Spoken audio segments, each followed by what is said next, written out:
We have some new comments that are pretty interesting from Alexandria Ocasio-Cortez regarding the term Latinx. Let's go ahead and put this tweet up on the screen.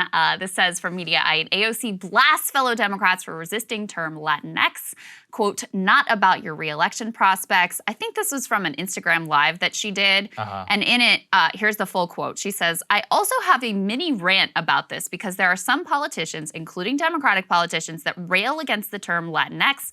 And they're like, this is so bad. This is so bad for the party, like blah, blah, blah. And it's almost like it hasn't struck some of these folks that another person's identity is not about your re-election prospects. I have a lot of thoughts about this. First and foremost, I just can't imagine this being like the hill that you die on. Oh yeah, that's first and foremost, yes. I can imagine lots of things that are worthy hills to die. I support plenty of things that are not particularly popular that I'm not going to back down off of because they are policy things that I think would make a difference for the country and in people's lives. And then it's your duty to make the case and persuade people. Some hang up over this weird academic language that is thoroughly rejected by the country, including by people who are in the Hispanic community. Only 2% of Hispanic respondents actually use the term themselves. Like, why is this the thing that you are going to go to the mat over? And part of me, Saagar, wanted to be like, you know, she represents this like very blue district. It's not going to hurt her there. So if she wants to like lean into this, then whatever. But the problem is she's such a representative of the broader left movement that what she says in the language that she uses has an impact on how the left of the country is portrayed and perceived by most of the nation. So with Bernie, you had someone who, you know, very intentionally used language that was extremely accessible, that had a lot of resonance, not just with the left, but truly sort of cross-ideological. That's why he's still one of the most popular politicians in the entire country. With AOC, she really has made it her brand to lean into this sort of niche academic language that is like intentionally off-putting and has the impact of making your entire political project less popular. I just don't understand why you would want to do that. I don't get it either. I always think, you know, Bernie had a great ad in 2016, the America ad. It was like full of American flags. Fantastic. There's just no way Ilhan Omar, or maybe she would, I don't know, but I don't think that her or AOC would ever appear in an ad like that because they're like, oh, it supports imperialism or some other, you know, and they'll make up a bunch of other words that go along with it. Even the justification. I mean, what are you saying? So you're saying that the term Latinx is the best term? Why? I mean, that's the other thing. What's your case for that? Your case is that gender is fluid, language is fluid, and I think people right now are using E as gender neutral in order to be inclusive as possible. We don't have to make drama over it. It's like, well, you're the one who's making the drama over it. So you're saying that it's not inclusive, but then people who are actually Latino think that it's off-putting and weird, and they call themselves Latino. So then are you accusing them of like internalized sexism or racism? See how far we can go down the rabbit hole?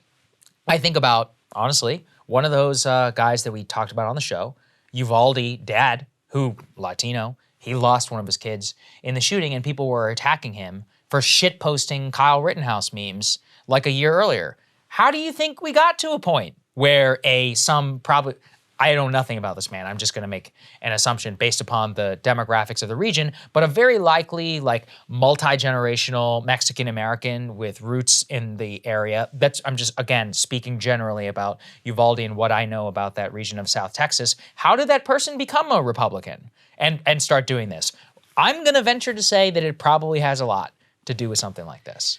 Yeah, and here's the thing is, you know, how you speak, I think, depends a lot on what it is you're engaged in. So what I mean by that is, you know, for an activist, for someone who's at like the bleeding edge of cultural change, they're trying to push the language. Okay, I understand like language does matter and have an impact. And if that's your project, that's fine.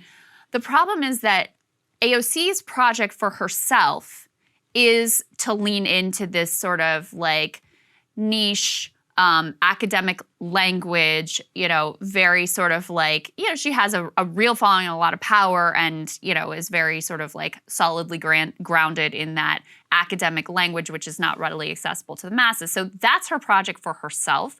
The problem is that it doesn't stay there because she is such an emblem of the left movement. So it has bleed-over effects. And there's this instinct on the left to almost like posture as being the most radical or the most niche, the most isolated from the mainstream, which, okay, if that's just like your thing, I guess whatever. But if you're actually trying to build political power and take the left from being just a niche constituency to a broader actual political movement that could, do something in the country, then this is not the way ultimately to go about it. So anyway, it's just another little interesting window into how she wants to position herself.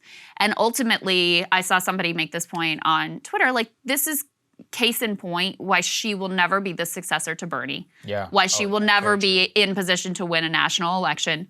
Even I think to win statewide in New York. As blue a state as that is, I think would be difficult because she likes to put herself on the side of not even issue, but language that doesn't connect with a broad majority of Americans. Yeah, so. It's funny because Chuck Schumer definitely used to be afraid that she was going to. He would kick her ass. I think he still is afraid because he probably just doesn't want to deal with it. But even if he did, he would kick her ass in the New York primary. There's no way she's not going to get any votes upstate in New York. Even then in New York City, maybe. The national brand and icon that she was when she won. I remember I was like, man, she is a force to be reckoned. Well, and let me say, because I want to be fair here. She has great, what was so exciting about her at the beginning is, first of all, she has this background being like— great story. Yeah, working obviously. as a bartender, being a regular person, getting energized by the Bernie movement. I'm going to jump in here and I'm going to beat this out of touch, old guy who's not even in the district and just takes it for granted. Amazing. She has incredible, I know she gets sort of like, slammed a lot, but she's does have incredible communication skills and ability, and you see that at times. She just made a comment recently that I really liked, where she was talking about, we don't live in a democracy. We live in an oligarchy that has democratic moments. And I thought, that's a really good way. I think that's true, and that's a really good way to think about it. So she has that potential and has those moments, but increasingly, I think as she's, come under attack routinely by Fox News and by why she's sort of like been rewarded for this type of language and leaning into these types of fights, this is the direction that she's taken her brand. And so, like I said, ultimately what this says to me is she is not going to be the successor to Bernie Sanders. She's not going to win a nationwide election ever or be relevant, from a national electoral perspective, even though she is very relevant nationally to the image of the left movement, and probably very difficult even for her to win statewide in New York. Yeah, I think that's right. All right, guys, thanks for watching. More for y'all later. Cable news is ripping us apart, dividing the country, making it impossible to function as a society, and making it impossible to know just what is true and what is false. But the good news is they are failing and they know it. That is why we're building something new, a new mainstream, a healthier one, something more trustworthy, something that we are going to need in one of the most pivotal times in American history. We are building up here for the midterms, for the upcoming presidential election, but we need your help. So if you can help us out by becoming a premium member today at breakingpoints.com, we're trying to change America for the better and the entire world. So what are you waiting for, guys? Go to breakingpoints.com and sign up and help us build a new mainstream.